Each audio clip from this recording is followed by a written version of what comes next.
Hello, I'm the Nostalgia Critic. I remember it so you don't have to. Let's talk about Inspector Gadget.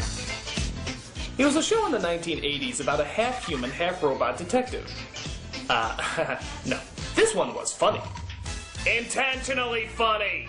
It centered around the inspector's bumbling antics to stop a supervillain named Dr. Claw, while Gadget's young niece, Penny, and a dog named Brain would go behind his back and solve the crime for him. It wasn't anything special, but for kids, it wasn't that bad. It had a smart, humble role model who never got the credit, but was just happy to see justice done. It had a menacing villain you never saw who had a pretty intimidating voice. Well, what a delightful surprise. And of course, it had that kick-ass song.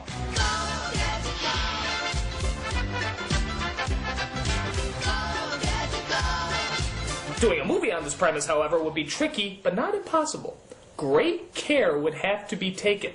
Let's see, I know! Let's get that idiot who said that's a lot of fish from Godzilla! And while we're at it, why don't we get that moron who ruined Madonna's career?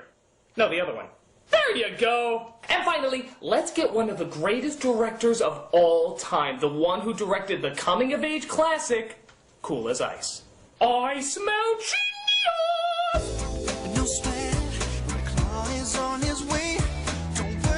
As if that trio of idiots wasn't enough, this movie has horrible writing, terrible jokes, and follows the show about as closely as, well, casting John Leguizamo as Luigi. I mean, it's bad. This shit is really, really bad. So go Gadget, fuck a movie, because we're in for quite an experience. This is Inspector Gadget. So as the film begins, I have to admit, it is pretty cool hearing the theme song in a motion picture. But that quickly changes when we see the cock-face himself, Matthew Broderick. Good morning, Officer Brown. Very well. Officer Brown, how do you do? Yeah, he hasn't even said anything and already I hate him. We see this annoying dream sequence where he saves a bus of kids from danger when we suddenly cut to cliché number 5621, thinking you're kissing a woman when really you're kissing an animal. Go Gadget rehash. Brain.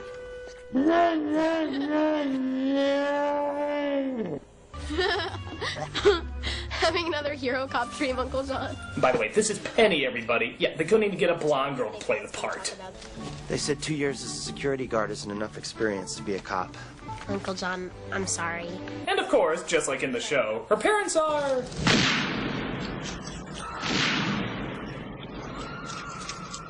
not around. And thus, Uncle Gadget, known right now as Uncle Brown, is left alone to take care of her. This is Brain. He looks nothing like the cartoon, doesn't talk, so let's move on. It's not the badge, it's the heart behind it. I'm very proud of you. Whoa, wow! The hell was that? What? Nothing? Anyone? We're not gonna address that? Okay, we'll just come back to that later. We see a scientist played by Odo from Deep Space Nine and his daughter Brenda, as they're trying to work on a new invention that can control robotic limbs by the power of the mind. Tap your foot again. What were you thinking about? I was thinking about how much you remind me of your mother. That's it. It's animated by will, not by thought. By your heart, not your head. Oh, I see. So it's love that fuels scientific mental animatronic limb repair. Oh, and this just in, believing in fairies can regenerate dead tissue back to life as well.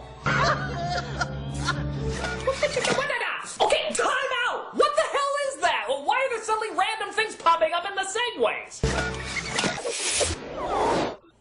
Unless those are the segways? Okay, film 101, guys.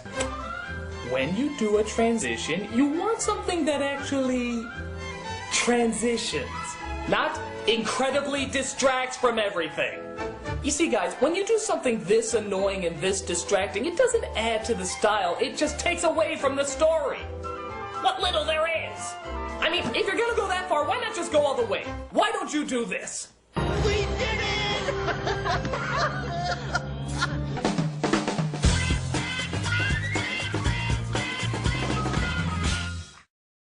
So Brown, it turns out, is a security guard at the doctor's place, and often makes chit-chat with the doctor's daughter, Brenda. But little do they know that the evil Dr. Claw is watching, and ready to steal the robotic foot for his own diabolical needs.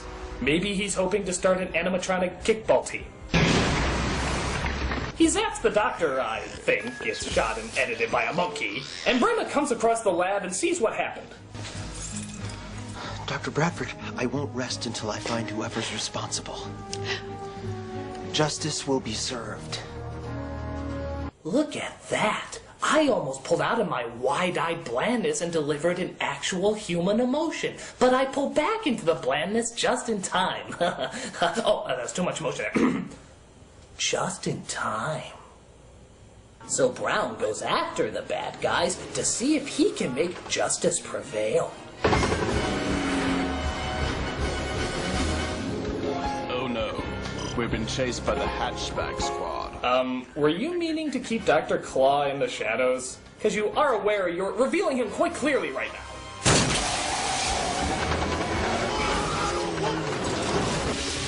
Now he's back in the shadows again. Are we just supposed to forget you revealed him right there? I mean, we saw it! There's no surprise now! We know what he looks like! Why put him back in the shadows if you just showed his face? I mean, it's sort of like starting off the original Star Wars movie with... The Imperial Senate will not sit still for this. When they hear you've attacked a diplomat... Don't talk back to me, young lady. That is no way to speak to your father. Oh, shit. You're not supposed to know that yet. Just forget that part, everybody. Totally not important. Carrie, help. I don't know what you're talking about. Good, good. Go with that. Take her away. Dodged a bullet.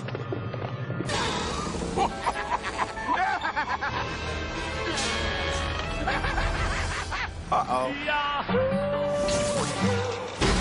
Hurrah! Victors! So Dr. Claw finally reveals himself, again, and uses an explosive to blow him up. Remember, smoking kills.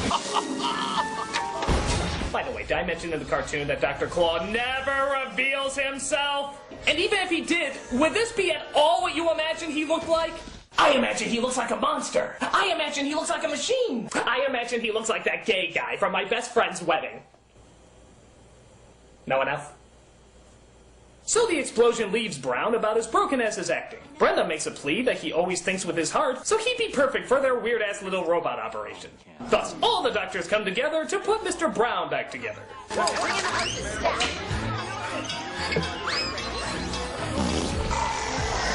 Oh, are they loading him with cartoon sound effects? Ready and break!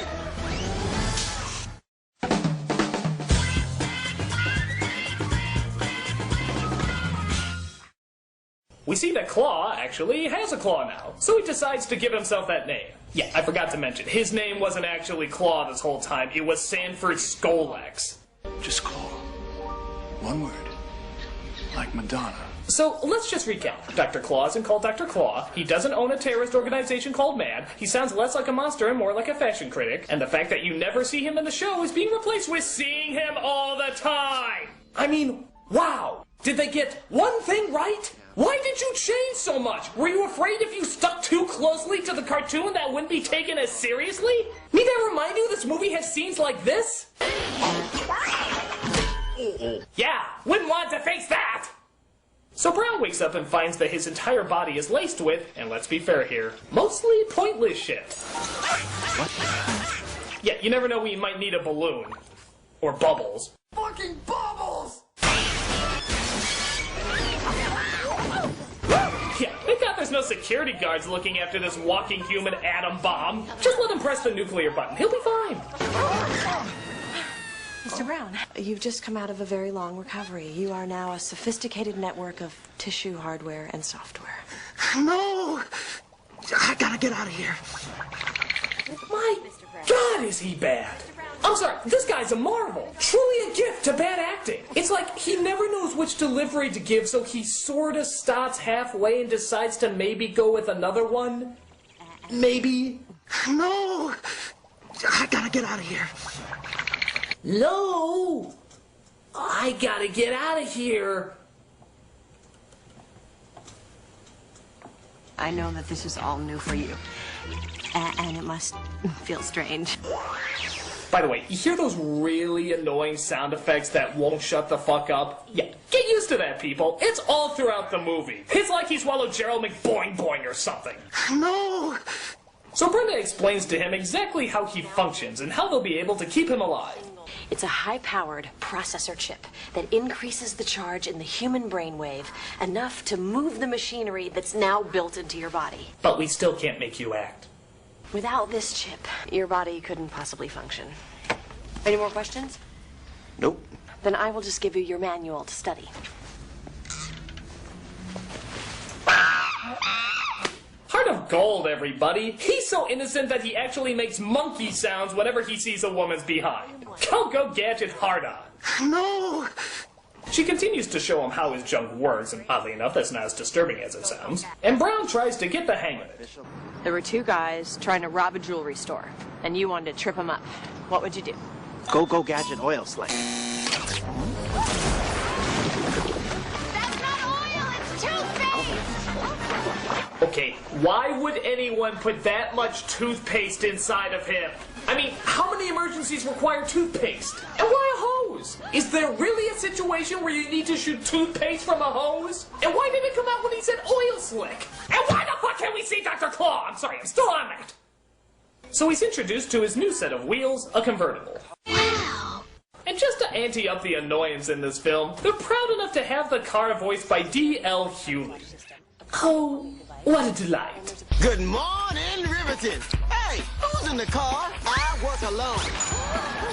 I'm a crime fight machine. Watch this. That turn. Speed limits are for cars, not the Gadget Mobile. Guess it could be worse. They could be having Chris Tucker doing the voice of the car. Get to the